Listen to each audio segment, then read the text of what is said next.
Hi! Welcome to my vlog.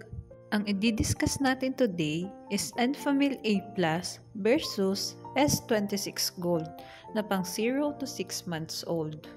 Request nga pala ito ng isa sa mga viewer ko. Salamat po sa tiwala nyo, Miss Gretchen Belgira 1975. Tulad ng dati, magbe-base tayo sa 100 grams of powder ng 2 gatas. Mahalagang paalala, breast milk is the best milk for babies. Okay, simulan na natin. Sa lactose, dietary fiber, 2-fucosidilactose, lamang ang S26 Gold. Samantalang lamang naman ng Enfamil sa energy, carbohydrates, fructoligosaccharides, and sphingomyelin.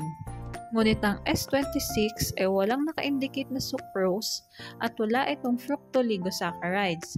Samantalang ang Enfamil ay walang naka-indicate na whey, casein, lactose, and sucrose.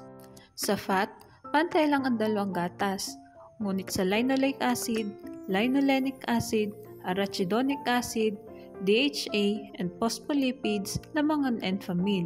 Lamang naman ang S26 Gold sa other phospholipids. Lamang ang Enfamil sa macronutrients. Mag-proceed naman tayo sa vitamins.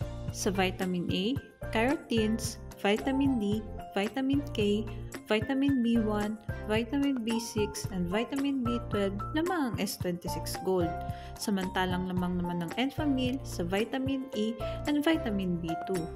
At wala ding carotenes ang Enfamil.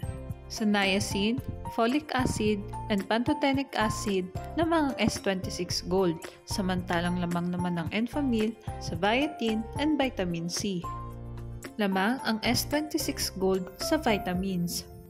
Sa minerals, lamang ang Enfamil sa calcium, chloride, copper, iodine, iron, magnesium, manganese, and phosphorus. Sa selenium, zinc, taurine, and lutein, lamang ang S26 Gold.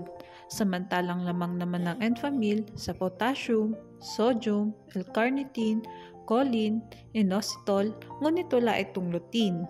Lamang ang Enfamil sa minerals. Ngunit ang S26 Gold ay may nucleotides na wala ang Enfamil. Ang summary nga nito ay sa macronutrients and minerals lamang ang Enfamil, samantalang lamang naman ng S26 Gold sa vitamins and nucleotides.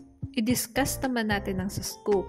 Ang S26 Gold ay may 8.8 grams approximately na scooper at dapat itong itimpla sa 60 ml of water or 2 ounce.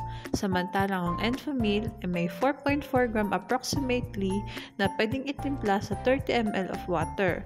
Bale, ang sinusuma nito ay halos parehas lang sila ng sukat at pagtitimpla. Mag-proceed naman tayo sa price, guys. Bale, ito'y kinuha ko lang dun sa Last Mall Daily at hindi ko alam yung mismong price nila kung sa physical store sila bibilhin. Pero based on my computation, mas mahal ang Enfamil A+ kumpara sa S26 Gold. Lagi nating tatandaan, pumili ng gatas na hiyang sa bata. Bale, hanggang dito na lang po ang video ko.